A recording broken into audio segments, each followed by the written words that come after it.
A7 IV versus A7C Mark II in terms of side photography plus suka main dengan flash, mana lagi better lah maksudnya. Saya personally bila you mention suka main dengan flash, A7 IV sebenarnya untuk fotografi. A7 IV, you never get wrong lah with A7 IV.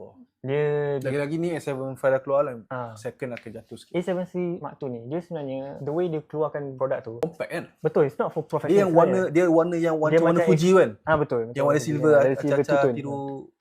Tak tiru, I mean that's the old school punya colour lah. Style macam Nikon punya body dulu lah. Yang atas silver bawah merah, betul lah. Sebenarnya don't get me wrong, orang akan cakap bang boleh je pakai A7 Mark II. Yes, semua betul. Boleh, iPhone boleh. Exactly. Semua boleh kalau macam tu. Tapi in terms of yang suka main dengan flash, I would say A7 IV lagi better sebab you're talking about flash ni dia dah kena pakai hot shoe, kena main dengan settings, and in a way settings dalam setting lebih kurang sama. Tapi the build itself, honestly, if you use this, contoh ni A7 Mark II, use this and then letak flash on top, quite susah. So, saya pernah try. But if you using A7 IV, a robust build, memang in a way built for untuk ambil gambar, cara pegang semua, A7 IV lagi better bila you choose dengan. Dan bila ada flash ni, dia kena tengok distribution of body juga. Betul. Kalau terlampau compact kecil, nak letak flash dia akan berat ke depan. Itu saya cakap keselesaan wobbling tu. So kalau pendapat kita orang, A7 IV.